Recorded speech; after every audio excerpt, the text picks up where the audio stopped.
Hola, buenas noches a todos. Buenas noches, doctor.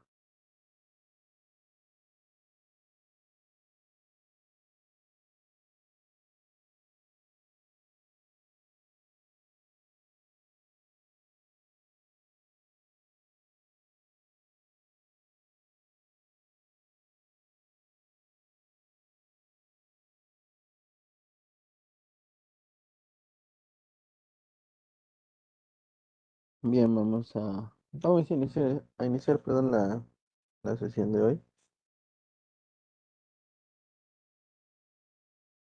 Bien.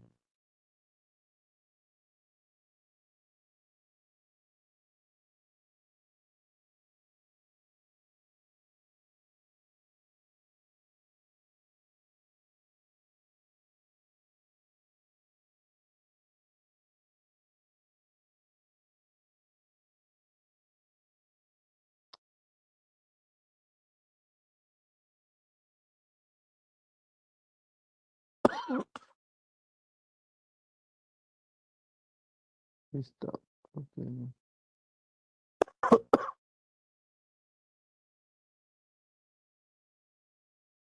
Bien, la vez pasada nos habíamos quedado en esta diapositiva. Para retomar el tema, hablábamos acerca de los problemas que se presentan en las redes inalámbricas por colisiones. Habíamos dicho que eh, lo primero es detectar cuando hay una colisión. Y el resultado de una colisión, pues es que dos o más nodos no se pueden comunicar. La forma de detectar una colisión, habíamos dicho que era la señalización eh, en la red, en este caso, asumiendo que es una red inalámbrica. Aunque habíamos visto que en las redes alámbricas también el problema de colisiones sigue presentándose cuando el tamaño de los paquetes es pequeño. Cuando el tamaño de los paquetes es pequeño, sigue habiendo el problema de colisión en las las redes alámbricas, ¿ok?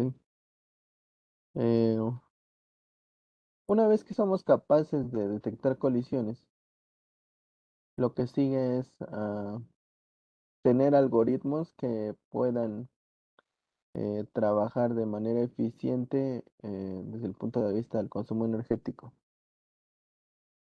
Este, ¿Por qué? Porque hablábamos de que asumiendo que los nodos son inalámbricos y están energizados a base de pilas, tenemos que ser muy cuidadosos con el consumo energético. Les mostraba un ejemplo donde en el modo sleep los dispositivos consumen menos energía que en modo transmisión o recepción e incluso en modo espera. Entonces, de lo que se trata es de mantener los nodos en la red eh, el mayor tiempo posible en modo sleep, dado que su consumo energético es muy bajo. Pero al tiempo, pues no están haciendo nada, ¿no? O sea, no están transmitiendo ni recibiendo datos. Y ahí entra el punto. Entonces, ¿cómo es que voy a lograr comunicar estos nodos de manera eficiente ahora desde el punto de vista de la red, más el consumo energético? Si se trata de que estén el mayor tiempo posible en modo sleep. Y más aún, aunado a esto, esos nodos no se conocen, digamos, ni siquiera saben que están otros nodos cerca. Entonces, ¿cómo es que se va a llevar este proceso de que se van a descubrir entre ellos? Y una vez descubiertos, ¿cómo es que se va a llevar a cabo eh, ese proceso de entrar y salir del modo sleep o durmiente? Bueno, para eso tenemos este protocolo, bueno, este estándar que está aquí, y les había dicho la vez pasada que tenemos dos modos, que es el modo síncrono y asíncrono. Dentro del modo síncrono tenemos dos variantes, que es non-beacon tracking y beacon tracking. Y del lado asíncrono, que es non-beacon mode, tenemos Global Synchronization y Long Preamble Emulation. Les había dicho que ejemplos de estas tecnologías que implementan este estándar son Zigbee, Z-Wave, Six-Low-Pan, etc. Eh, Vamos a iniciar entonces con la explicación de estos modos. Bueno, iniciamos con non-beacon tracking dentro de los dos opciones que vamos a tener para del lado de sincronización. Iniciamos por mencionar las características básicas de non-beacon tracking. Es un algoritmo de activación asíncrona, es decir, aunque estamos del lado de el modo síncrono, la entrada y salida del modo sleep va a ser asíncrona, es a lo que se refiere con algoritmo de activación asíncrono. El segundo punto es cada nodo, perdón, se activa periódicamente y beacons, o sea, cuando yo me refiero que hace beacons, es que emite esa señal en la red.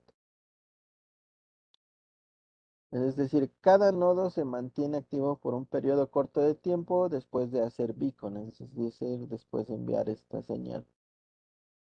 Si un nodo tiene datos para enviar, permanece activo hasta que el nodo al cual quiere mandar beacons. Es decir, lo que tienen que ver claro es, los nodos entran y salen de este modo beacon como ellos mejor les parezca, por decirlo de alguna manera.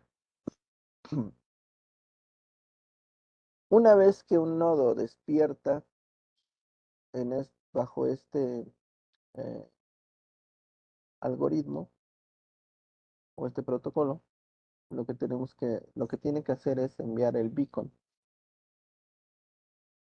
Entonces, cada que el nodo despierta, hace beacons y se queda despierto por un pequeño periodo de tiempo. Ahora, la otra es, si uno de los nodos tiene datos y me despierta en ese punto y espera recibir la señal de beacon del nodo al cual le quiere enviar. Para entender mejor esto, hice esta pequeña animación. Eh, Tenemos dos nodos A y B. Inicialmente A y B están durmiendo, por eso les puse esas como zetas ahí. Eh, Debajo en la zona gris tenemos eh, una especie de eh, gráfico de tiempos, por llamarlo de alguna manera. Está, digamos, el renglón que corresponde al nodo A y el renglón que pertenece al nodo B. Debajo. eh, Hay algunos colores ahí que nos van a ayudar visualmente a identificar qué está sucediendo en este proceso. El color azul nos indica cuando un nodo hace beacon, es decir, cuando envía esta señal. El color verde es cuando el nodo está activo.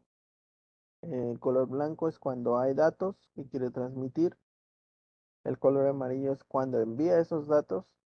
Y el color rojo es cuando recibe el acuse de recibido o acknowledgement de que esos datos se han recibido. Bien, entonces están durmiendo. Empezamos si el nodo A despierta y hace beacon. Después de ser beacon, permanece despierto por un periodo de tiempo y regresa a su estado de dormir, ¿no? Luego el nodo B hace beacon y se queda despierto o activo por un periodo de tiempo. Y así sucesivamente. Luego hace beacon, permanece activo por un periodo de tiempo, duerme, luego ve, y así básicamente se la pasan haciendo ese proceso. Ahora vamos a asumir que B tiene datos para enviar. Cuando tiene datos, entonces el nodo despierta.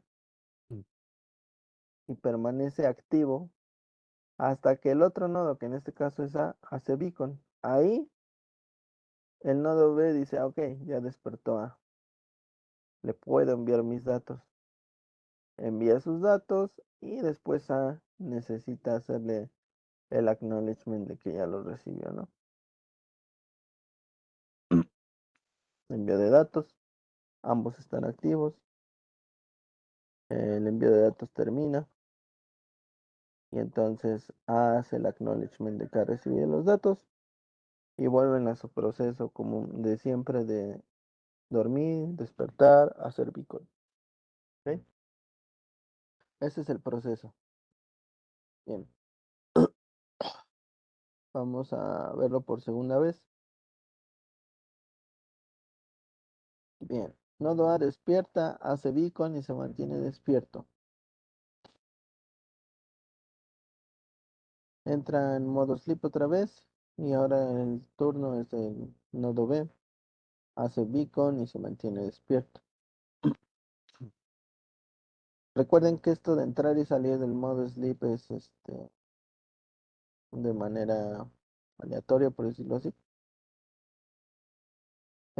Otra vez hace beacon, se mantiene despierto por un periodo de tiempo, duerme. B hace beacon, se mantiene despierto y luego duerme. Llega un punto en que B tiene datos, despierta y su función es mantenerse activo hasta que A despierte. En un punto en el tiempo hace beacon, B lo detecta y dice, ah, ok, A ya despertó. Entonces le puedo enviar mis datos, ¿no?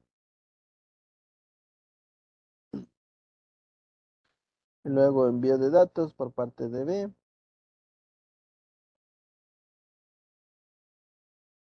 y A hace el acknowledgement.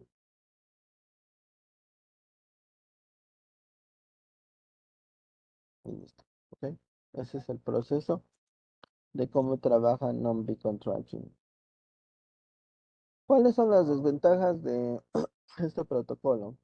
Bueno, las desventajas es que es probable que existan colisiones porque como no hay sincronización realmente entre los nodos, puede ser que dos nodos o más despierten al mismo tiempo. Es poco probable, pero es probable, o sea, es posible, vaya.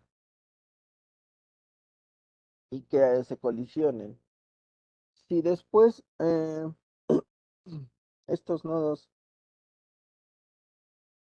despiertan y entran en modo sleep de manera periódica, entonces el problema es que un par de nodos que colisionen una vez van a colisionar siempre, porque quiere decir que despertaron al mismo tiempo, colisionaron en el beacon, estuvieron activos y se fueron a dormir. Luego van a volver a despertar otra vez al mismo tiempo y van a hacer beacon, se van a volver a colisionar y se van a estar activos y así se la van a llevar. Es decir, y ustedes no, no planean el estado entre entrar y salir del modo sleep, pueden tener este problema de que dos nodos colisionen, ¿ok? Porque como tal no hay una sincronización entre nodos. Ese es un problema o desventaja. Otra desventaja es un nodo podría tener que esperar demasiado para poder enviar su carga útil a otro nodo, ¿no? En promedio, un nodo podría tener que esperar en la mitad del tiempo que está inactivo. Bueno, por ejemplo, supongamos que ustedes mandan 3 lecturas diario acerca de lo que sea que estén monitoreando. Eh, ¿Qué pasa si, digamos, iniciando a las 12 de la noche, después pasan 8 horas, a las 8 de la mañana, y luego a las 4 de la tarde, y luego a las 12 de la noche, ¿no? ¿Qué pasa si de repente uno de esos nodos digamos de este nodo que estoy hablando, el que transmite 12 de la noche, 8 de la mañana, 4 de la tarde. ¿Qué pasa si de repente tiene que enviar datos a las 12 del día? Según este protocolo, tendría que esperar hasta que el nodo despierte. Si ese nodo despierta, no sé, a las 3, entonces tendría que esperar 3 horas activo para poder enviar su carga útil, con lo que muy probablemente su batería se consumiría bastante rápido o incluso se agotaría. Esa es la desventaja. Eh, pero al tiempo que esas dos cosas son desventajas de este protocolo o sea, es muy liviano. No necesitas eh, mayor, no sé, carga de la logística de comunicación, etcétera, etcétera. Entonces, si van a trabajar con nodos que van a estar enviando cada ciertos segundos sus datos, ¿no? No es problema entonces que un nodo se quede esperando al otro y porque no la batería no sufriría mayor daño en esos segundos de espera. Este, pero tendrían que tener cuidado con el punto de las colisiones, que cuando despierten dos o más nodos no vayan a colisionar, pero no sé, ven que cuando íbamos a la primaria, ¿no? Nos enseñaban eso de los múltiplos, ¿no? El mínimo común múltiplo, máximo común divisor, ese tipo de teoría. Pues básicamente con eso ustedes pueden ver si los nodos van a colisionar, ¿no? En algún punto en el tiempo. Entonces se trata de que si un nodo va a despertar más veces que otro, hay que hacer un análisis ahí de los múltiplos del tiempo en el que va a despertar y ver que no coincidan en alguna hora determinada, ¿no? Eso sería nada más en la parte de tener cuidado con eso. Ese fue non-beacon tracking. La segunda opción que ustedes tienen en sincronizaciones o del lado de sincronización es beacon tracking. Las características básicas de este es que es un algoritmo de activación síncrono utilizando algo que se llama superframes, que ahorita vamos a ver. En este no hay tiempos de espera largos, esperando por un beacon del nodo al que le quieres enviar datos. Aquí hay algo que se llama nodos coordinadores y los cuales transmiten beacons que contienen su horario. Los nodos que reciben un superframe o este beacon que emiten los coordinadores guardan el horario del coordinador y ajustan sus relojes. Los nodos se ponen en modo recepción un poco antes de que el coordinador envíe su beacon. Es decir, si un nodo coordinador les dice, ok, a ver, yo voy a despertar a la 1. Entonces los nodos no despiertan a la 1 exactamente, porque si despiertan a la 1 exactamente, podría que no alcancen a recibir el beacon del coordinador. Porque, o sea, entrar en modo también hay algo importante. En las hojas de datos de los microcontroladores que usen, viene el consumo energético del modo sleep, modo transmisión, modo recepción y modo espera. Ese que es como el que les mostré el otro día la tabla. Pero algo que también algo que tienen que poner igual especial atención es el tiempo que tarda un microcontrolador en entrar en modo sleep y salir de él. Es decir, supongamos que un microcontrolador tarda 200 milisegundos en salir del modo sleep. Entonces, si tú haces que despierte a la 1 en punto, va a tardar 200 milisegundos a partir de la 1 en punto en salir del modo sleep. Con lo que muy probablemente en esos 200 milisegundos el coordinador ya hizo beacon y ese microcontrolador ya no lo pudo recibir. Por eso hay que despertarlos un poco antes de la hora que el coordinador marque, por aquello de los tiempos que tardan en salir del modo sleep. Aquí tenemos el diagrama de eso.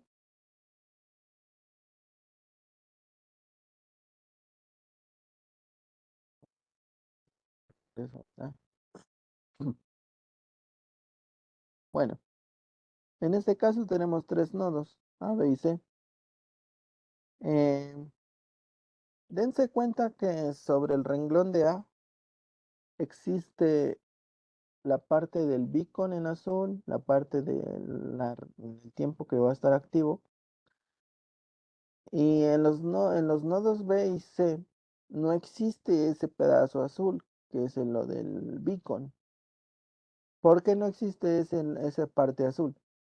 Porque B y C son nodos hijo, por decirlo de alguna forma, de A. O sea, A es el coordinador en este esquema, ¿ok? Y solo el coordinador es el que puede emitir la trama beacon en la red. Los otros nodos que son sus hijos no lo hacen, ¿ok? Y obviamente aquí se ve que, bueno, yo alineé los tiempos de A, B y C, hasta la región verde. eh, digamos, los alineé, pero recuerden que B y C tienen que despertar un poquito antes de que A comience a transmitir el beacon, es decir, esa región azul, ¿ok? Solo que era bastante tedioso estar como sacándolos un poco a la izquierda para eso, entonces mejor se los digo verbalmente. Recuerden, los nodos hijos deben de despertar un poco antes del tiempo que el coordinador marca. Bueno, entonces vamos a ver cómo funciona. Iniciamos. El nodo A hace beacon y los otros ya estaban despiertos, ¿no? Eso es importante. Ellos detectan el beacon. En el beacon va el que le llamamos el superframe. Desde ahí se envía información, pero lo importante es que en el superframe se envía la hora en que el coordinador va a despertar. Entonces ya todos los nodos que son sus hijos se enteran de a qué hora se va a despertar y todos despiertan un poco antes. Esa información va en el superframe. Otra vez hace beacon, y todos permanecen activos. Después de un periodo de tiempo, se duermen. Llega un punto en que el nodo B quiere enviar datos. Y dice, ok, datos disponibles. Si se dan cuenta, a diferencia de non-beacon tracking, no despierta, porque como él ya sabe una hora, ya conoce el horario del coordinador, no tiene sentido que despierte antes. Va a decir, ok, tengo datos, voy a despertar normal, pero ahí en el superframe otra vez, el coordinador marca las horas de despertar, pero también pregunta y hay datos. Entonces B dice, ok, yo tengo datos para enviarte. B envía sus datos y el coordinador A este, hace el acknowledgement de que los datos han sido recibidos y termina el proceso. ¿Ok? Ahora, bajo este esquema, si ustedes quieren comunicar B con C, o sea, es decir, enviarle datos a C, no se hace de manera directa, es decir, no se envía B, o sea, los datos de B a C. Siempre se envían los datos a través del coordinador. ¿Ah? Es decir, si ustedes quieren enviar datos de B a C, lo que se hace es primero enviar de B a A, que A es el coordinador, y luego A, que es el coordinador, le envía los datos a C, ¿sí? En esa forma. Nunca digamos, de hijo a hijo, siempre de hijo a padre y de padre a hijo.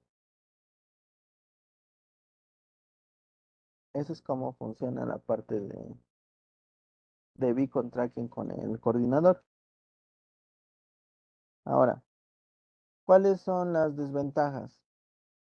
La sincronización de los relojes incrementa el costo del hardware. Es decir, en la primera opción que era non-beacon tracking, nunca fue necesario que un nodo tenga noción del tiempo, por decirlo de alguna manera. Solo despierta y ya. Y cuando quiere enviar datos, despierta, se mantiene activo y espera al otro nodo a que despierte y le envía los datos.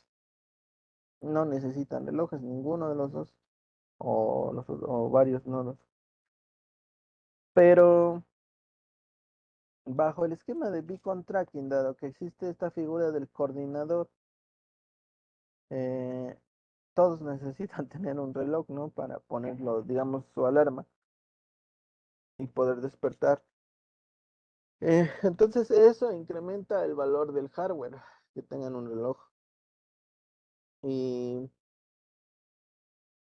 tiene que ser lo suficientemente preciso para despertar en el horario que se les requirió. Que hoy en día, pues, la mayoría de microcontroladores tienen un reloj a base de un cristal, ¿no? Como es el caso del Arduino, el SP32.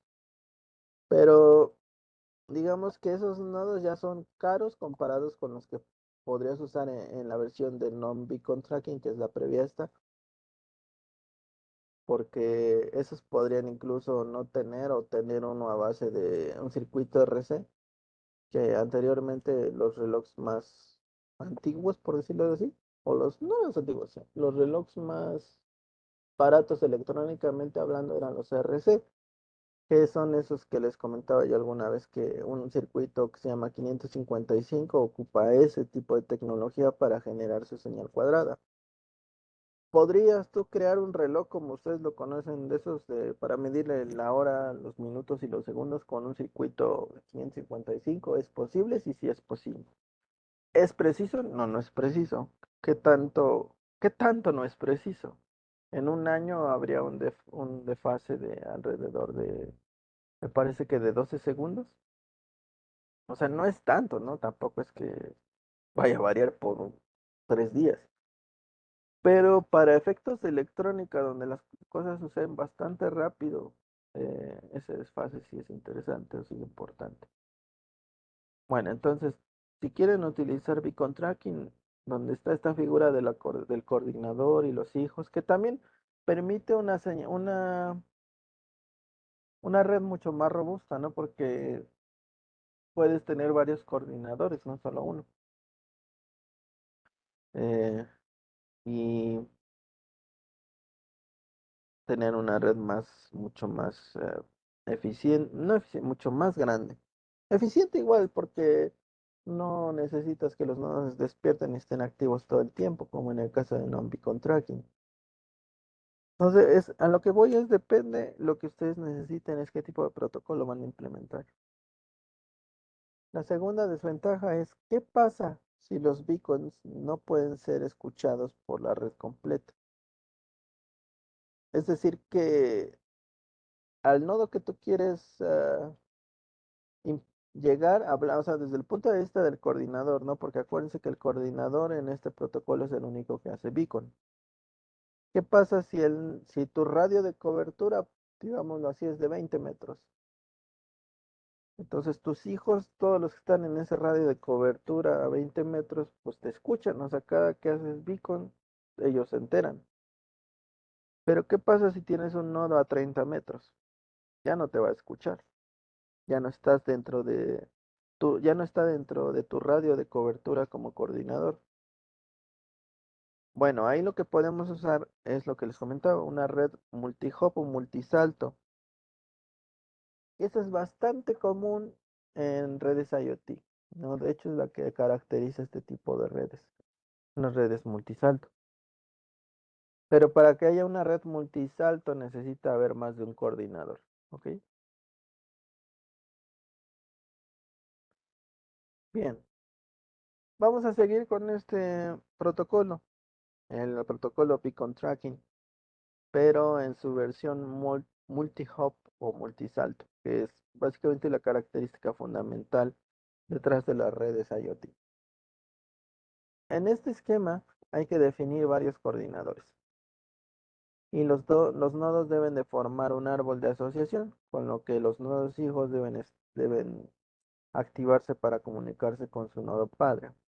Aquí tengo nodos etiquetados desde la A hasta la G, ¿no? Los tres nodos rojos que acabo de marcar en la diapositiva serían los nodos coordinadores. Cada uno de ellos va a tener hijos. Podemos observar que, por ejemplo, el nodo coordinador C, sus hijos son el nodo D y el nodo E. Del nodo A, sus hijos son del coordinador A, sus hijos son los coordinadores B y C. Y del nodo B, sus hijos son H, G y F, ¿ok? Ahí he marcado sus radios de cobertura con diferentes colores. Así quedaría nuestra red. Esto es importante porque, por ejemplo, si quieren enviar datos desde D, que está en la esquina superior derecha del diagrama, hasta H, que está en la esquina inferior izquierda del diagrama, es posible. Lo que va a suceder es que D enviaría a C, que es su coordinador o su padre. C enviaría a A, que es su coordinador. A enviaría a su hijo, uno de sus hijos, que es B, que al tiempo es un coordinador. Y B finalmente le daría los datos o enviará los datos a su hijo H. Recuerden, siempre la comunicación se da a través de los coordinadores, nunca de manera directa. Bien, el área de cobertura de la red multisalto es mayor que el rango de radio de los nodos individuales, ¿no? Lo puse ahí para que no se les olvide que esto es una característica principal de las redes multisalto. La idea detrás de una red multisalto es cubrir una gran área geográfica con radios de cobertura pequeños, con lo que se minimiza el uso energético de las baterías de los nodos, porque ya no necesitan transmitir muy lejos, sino lo pueden hacer de manera corta, por decirlo de alguna forma, y ir saltando, como su nombre lo dice, de un coordinador al otro hasta llegar al nodo destino. Solo he movido en la animación los nodos a la parte superior. Hasta ahora estoy respetando la jerarquía. Solo hice espacio para meter el diagrama en la parte de abajo. Ahora sería bastante engorroso graficar cada tiempo de cada uno de los nodos, con lo que solo he dejado cuatro. Los tres coordinadores que son A, B y C, y uno de los hijos que es D. Los colores siguen siendo los mismos en la parte inferior: azules para el beacon, verdes para cuando están activos, blanco es para envío de datos, perdón, para cuando hay datos disponibles en el nodo, amarillo es para el envío de datos y rojo es para el acknowledgement o acuse de recibido.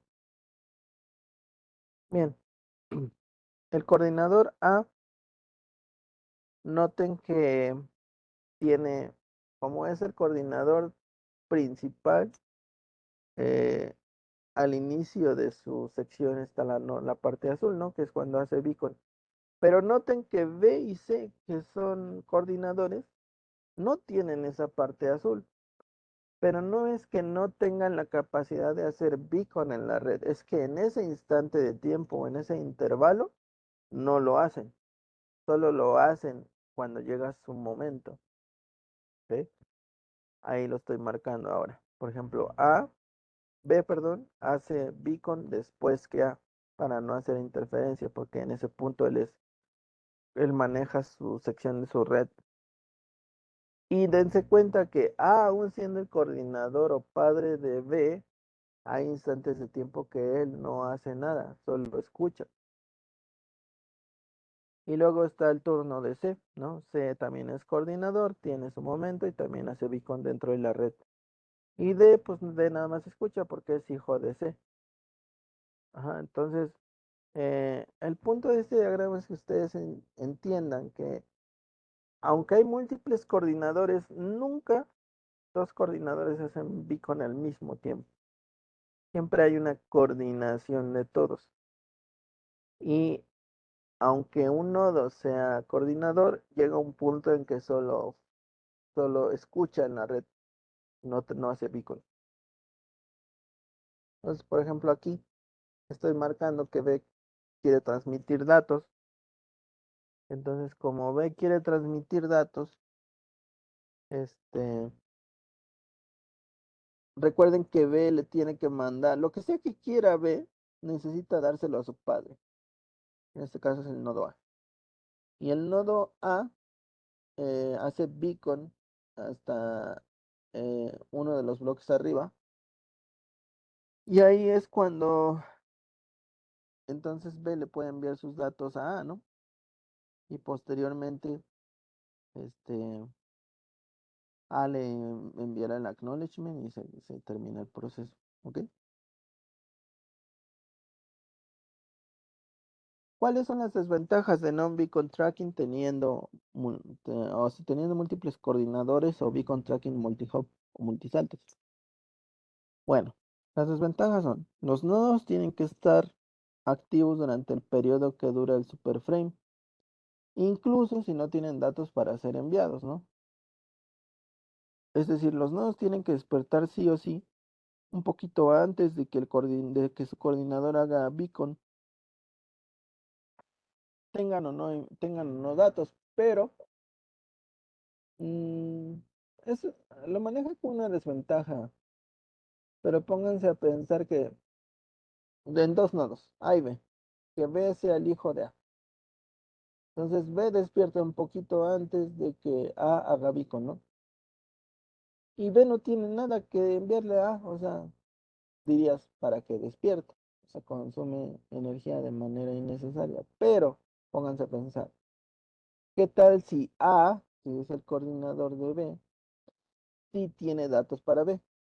Pues necesita que B esté despierto para que le diga, ah, tengo datos para ti. Entonces me diga, ok, mándame. Luego el acknowledgement, ajá. O sea, pareciera una desventaja, pero si los nodos van a recibir, necesitan estar activos, aunque ellos no sepan de antemano si van a recibir o no datos. La segunda desventaja es la selección de los coordinadores incrementa la complejidad. Bueno, hasta aquí pusimos tres coordinadores, dijimos qué sección de la red estaba coordinada por uno y qué sección de la red estaba coordinada por el otro. Pero nunca entramos en el algoritmo de selección de coordinadores, que se lo vamos a ver después, en otro tema. Aquí ya asumimos que ya estaban. Pero el punto es, para elegir coordinadores, obviamente necesitas un algoritmo. Al necesitar un algoritmo, esto implica comunicación entre los nodos posibles a convertirse en coordinadores. ¿Y eso en qué se traduce? Pues en consumo energético. O sea, no puede funcionar el algoritmo de selección de coordinadores si previamente no se comunicaron y cada comunicación que se haga en la red equivale a consumo energético. Por eso ahí menciona que incremente la complejidad. Luego, tercera, la sincronización de los relojes incrementa el coste del hardware otra vez.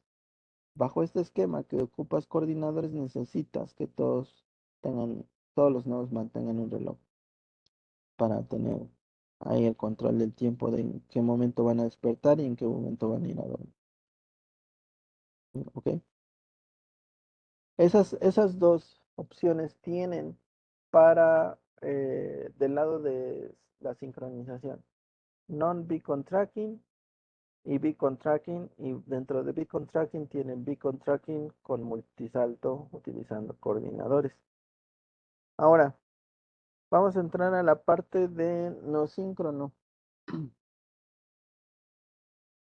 En la parte de los asíncronos o no síncronos, tenemos el primero de los protocolos bueno, el protocolo es el mismo, IEEE 802.15.4, pero en su versión eh, Global Synchronization.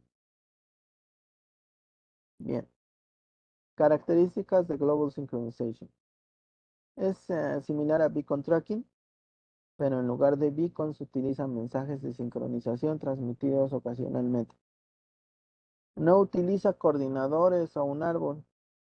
Si un nodo no escucha un mensaje de sincronización, entonces el nodo envía uno.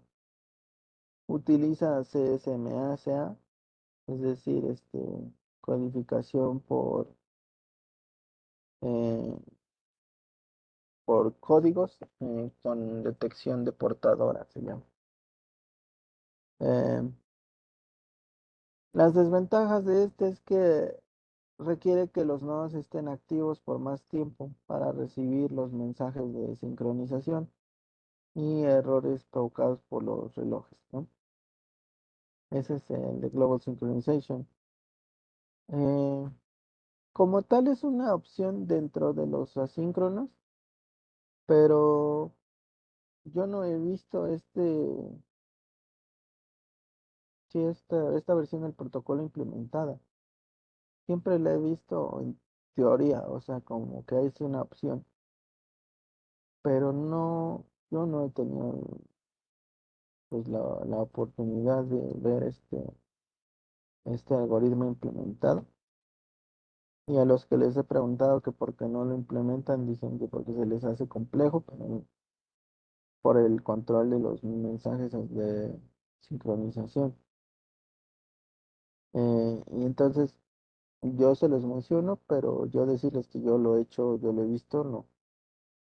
El que sí he visto y he utilizado es el que le llaman el Long Preamble Emulation. Eh, en y este es muy utilizado porque de ahí hay como diferentes variantes de esto, características básicas. También es conocido como el VMAC, algunos le dicen así. Los nodos se activan en intervalos regulares. Los intervalos no están sincronizados, pero suceden regularmente. Se define un intervalo para entrar en modo sleep y modo activo, es decir, como un espacio de tiempo donde cada cierto tiempo despierta el nodo. Y siempre es ese tiempo.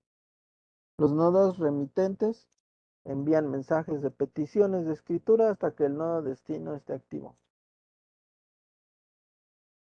En dado que sí lo he usado, no les puedo explicar cómo funciona bien.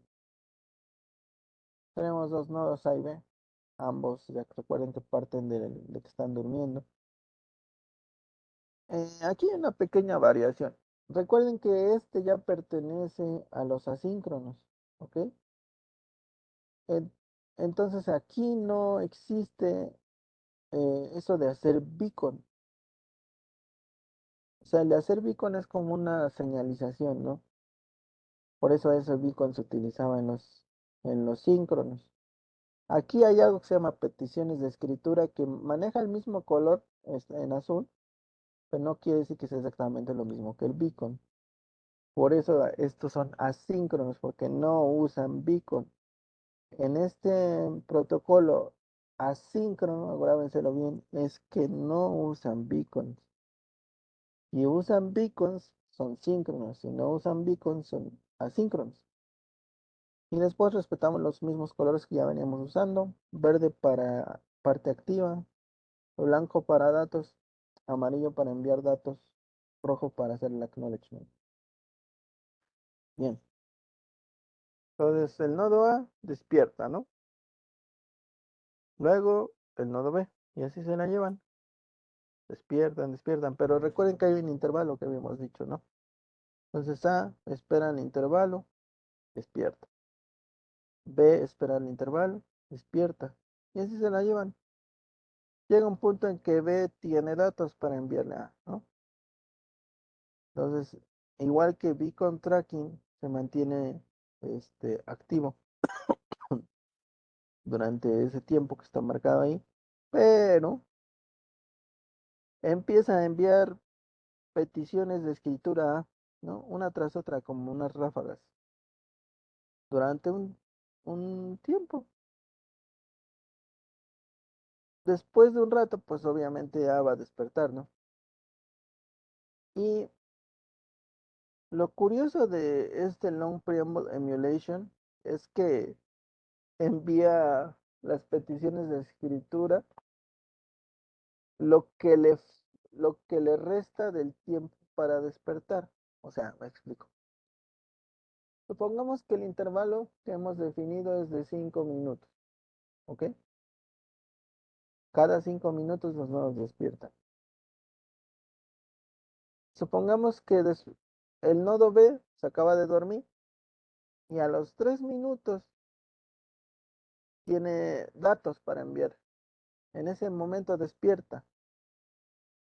Y como el intervalo de tiempo o ventana de tiempo que habíamos definido era de 5 minutos y apenas van 3, empieza a hacer una ráfaga de peticiones de escritura por los 2 minutos que le restan, ¿ok?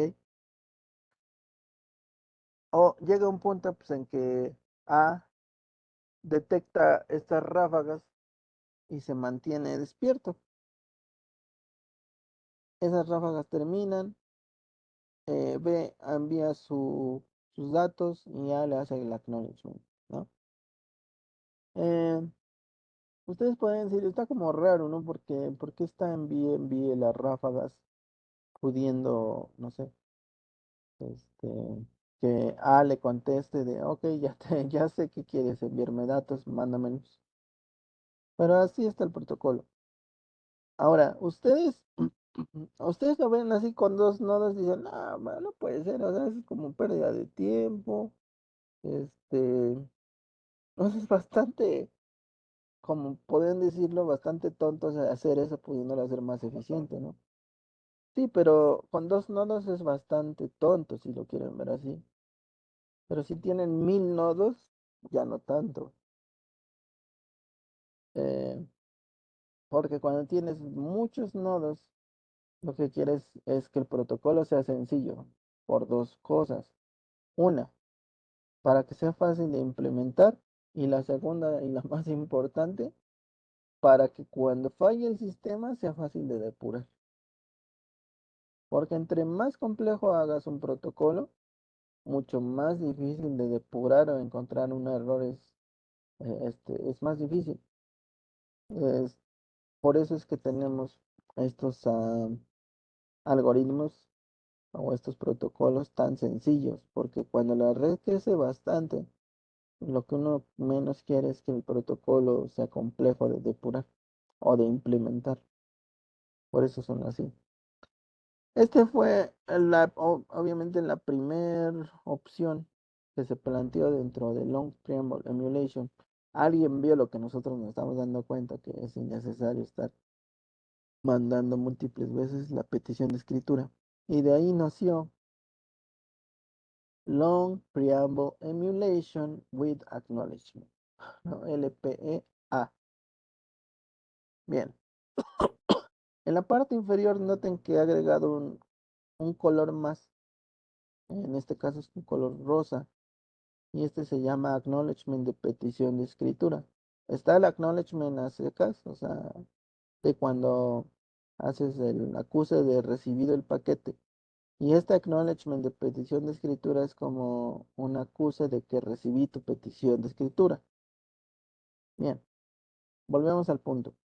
A despierta, B despierta, pasa el intervalo definido, A despierta, pasa el intervalo definido, B despierta. B tiene datos para enviar a A, se mantiene despierto, empiezan las peticiones de escritura. Va a pasar el intervalo definido y A va a despertar, ¿no? Ahí. En cuanto despierta y recibe la petición de escritura en azul, va a ser el acknowledgement, ¿no? De que, ok, ya sé que quieres enviarme datos. B dice, ok, ahí van mis datos. A dice, ok, ya recibí tus datos. Listo. Es lo ideal, ¿no? O sea, como que la versión que uno esperaría. Pero esa, digamos que es la segunda versión de este protocolo, no es la primera.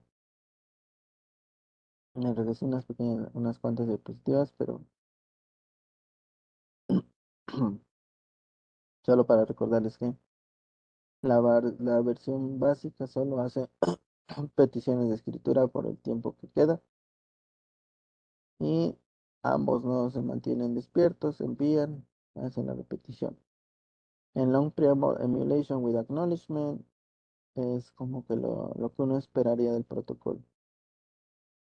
intervalos definidos, uno despierta, el otro despierta. Cuando uno tiene datos, se mantiene despierto y empieza a enviar las peticiones de escritura. Tarde que temprano, el nodo al que le quieres enviar pues va a despertar. Él detecta tu petición de escritura, te hace el acknowledgement, envían los datos y haces el acknowledgement. Ahí está. Entonces, long preamble emulation with acknowledgement. Pero hay otro más. Este se llama long preamble emulation with acknowledgement after global synchronization. O LPEAS. Ese es el tercero. Bien, pero este parte de que ya sucedió long preamble emulation with acknowledgement. Es decir, este requiere que al menos una vez el par de nodos se haya comunicado anteriormente, ¿ok? Parte de esa consideración. Bien, eh, hasta ahí o donde está ahorita el gráfico es lo de antes, ¿no?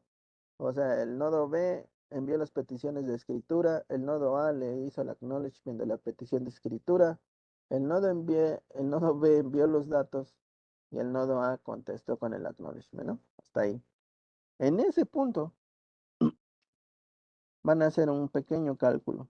Dicen, ok, ya se comunicaron, ¿no? Y ya terminaron de transmitir sus datos. Se hace lo siguiente. Calculan algo que se llama tiempo estimado, que es, ¿qué hora es? ¿No? Ellos preguntan qué hora es, más cada cuánto tiempo despiertas. Y eso es igual al tiempo estimado. Es decir, B ya sabe a qué hora despierta A porque me pregunta. Cada cuánto despierta A. Y sabe la hora actual porque se acaban de comunicar. Entonces él puede hacer una estimación de en cuánto tiempo A va a volver a despertar, ¿no? Porque ya sabe, o sea, si dice, yo despierto cada 30 minutos y son las 10:30. Ah, ok, entonces vas a despertar a las 11, a las 11:30, a las 12, a las 12:30, ¿sí me entienden? Y eso porque es útil, porque de manera local, o sea, entre ellos dos, se sincronizan porque si después B tiene que comunicarse con A, ya no tiene que despertar y estar enviando peticiones de escritura hasta que, o sea, B no tiene que hacer eso hasta que A le conteste.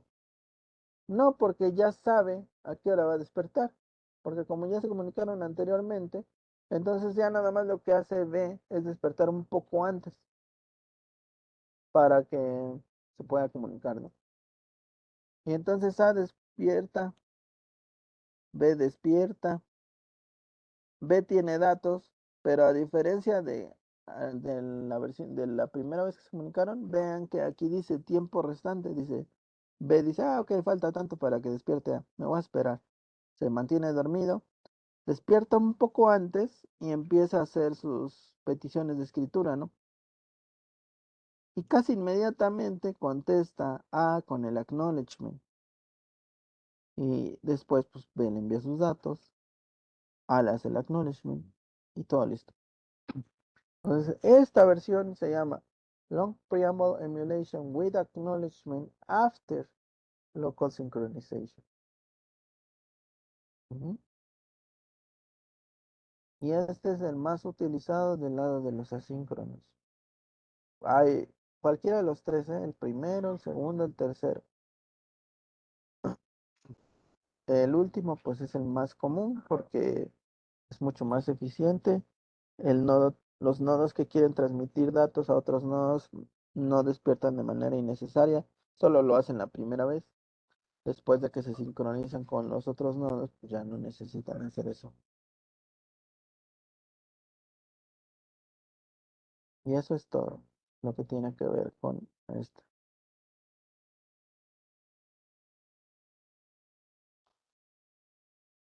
¿Ok?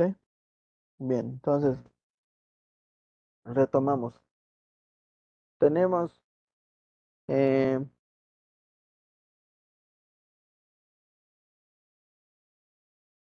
síncronos y asíncronos. Síncronos con beacon tracking Y ahí tenemos non-beacon tracking y beacon tracking. En non-beacon tracking no necesitan un reloj, pero en beacon tracking sí lo necesitan y ahí es donde está la figura de el coordinador. Y al tener coordinadores entonces pueden formar una red multisalto. Ese es el algoritmo, el protocolo más importante del lado de los síncronos, ¿no? Porque nos permite crear esas redes multisalto. Del lado de los asíncronos tenemos Global Synchronization y Long Preamble Emulation. De esos dos, el que más está implementado es Long Preamble Emulation with Acknowledgement After Global Synchronization. Local Synchronization, perdón. Esos son los dos más fuertes. Del lado de los síncronos, acuérdense, es beacon tracking. Del lado de los asíncronos es Long Preamble Emulation. Y cuando utilizas uno y cuando otro, va a depender de las necesidades de la red que estés formando o y del tipo de red IoT que quieras formar. Porque en algunos casos, non-beacon tracking puede ser muy útil o long preamble emulation a secas, ¿no?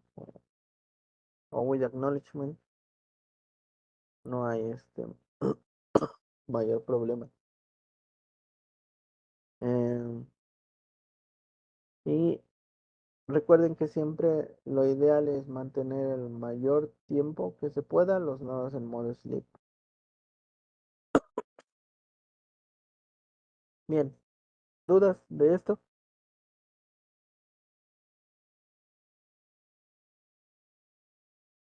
¿No? ¿Todo está claro?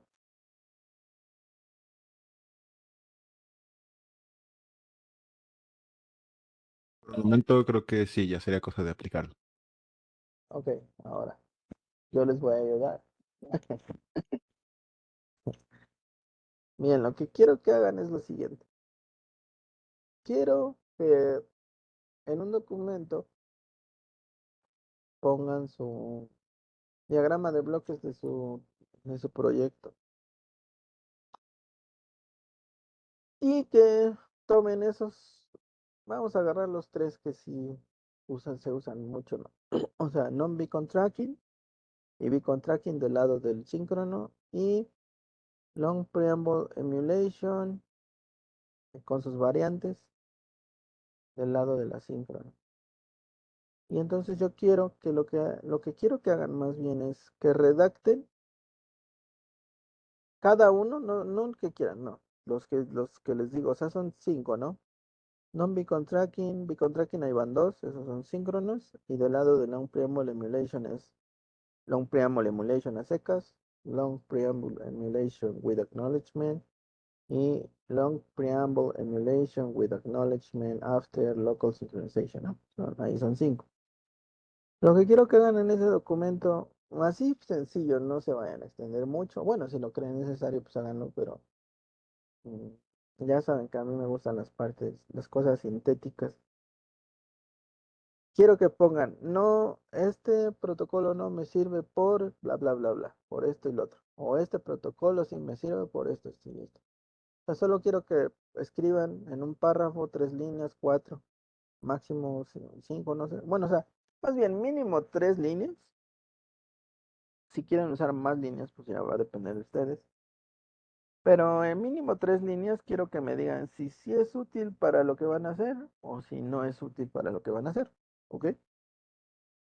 Entonces necesitan ponerse a pensar, ok, a ver, mi esquema es este, ¿no? O sea,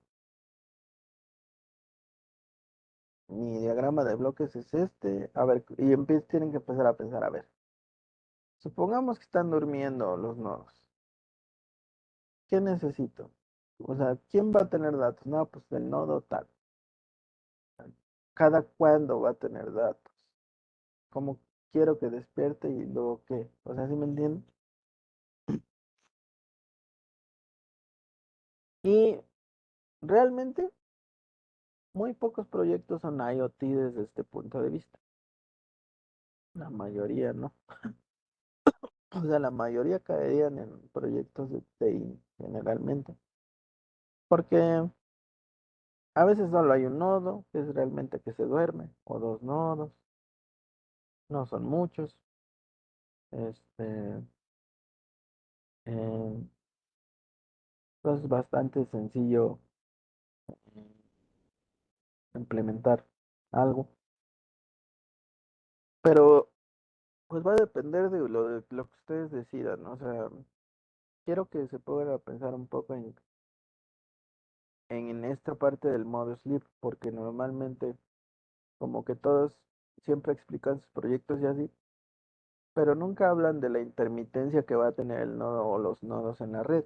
Y eso es muy importante, porque eso va a hacer o que tu batería dure mucho, mucho tiempo o poco tiempo. Eh, entonces, para mí esta es la base del IoT, la intermitencia y cómo es que la vas a manejar. Entonces, no es como tú quieras.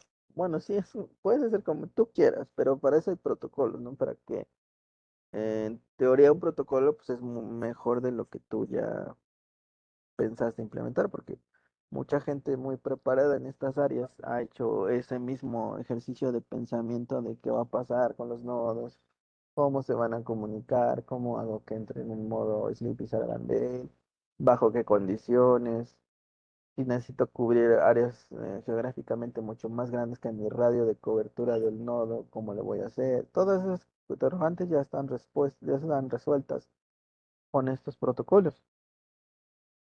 Entonces, lo ideal es que ustedes adopten estos protocolos que ya existen y que en un punto, si tienen que convivir con otras redes IoT, pues va a ser un acoplamiento relativamente sencillo porque los protocolos van a ser similares, entonces es bastante sencillo. A que si tú te inventaste tu propio protocolo, que es posible, de hacer las cosas y es raro, nadie lo conoce más que tú, entonces acoplar ese sistema tuyo a otro ya existente que sí sigue estándares, pues es bastante engorroso, ¿no? ¿Ok? Entonces, lo que quiero es eso, una hoja, pongan su diagrama a bloques, no tiene que ser nada, este, nada así súper bien hecho, porque o sea, yo lo que quiero es que me lo van a explicar. Entonces yo, o sea, ustedes tienen bien ya armado en su cabeza el diagrama de bloques, ¿no? Y ya saben quiénes son los participantes de la red que van a formar y todo, pero yo no, o sea, yo necesito estar viendo continuamente el dibujo y estar escuchándolo. Entonces digo, ah, sí, se refiere aquí a este, no, es este, ya, ya, ya. Por eso necesito que pongan ahí el diagrama de bloques, o el diagrama de la red, como gusten. O sea, un diagrama que a mí me ayude a entender lo que van a hacer, ¿no? Y cuántos nodos van a participar para que yo empiece a escuchar lo que es, no, pues este no me sirve, este no me sirve, este sí me sirve. Y tal vez a nadie le sirve, a alguien no le sirve ninguno, ¿no? Puede ser.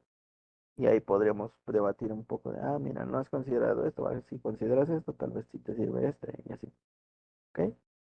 Es una, un buen ejercicio para que interioricen estos conceptos y para que puedan ir definiendo cómo se va a manejar la intermitencia de sus nodos. La intermitencia en el sentido de que entre ellos salgan el modo zip en su red, ¿ok? Yo les voy a subir las diapositivas eh, al, al Drive y les envío el link por WhatsApp para que tengan ese recurso ahí, ¿ok? Sí, está claro la dinámica de lo que hay que hacer. Vale, bien. Entonces les linkeo esa parte y me comentan cómo sería en la próxima clase, si alguno de los protocolos estos les sirve o no les sirve. Si les sirve, ¿por qué les sirve? Y si no les sirve, ¿por qué no les sirve? ¿Vale? Vale, entonces, de acuerdo. Vale.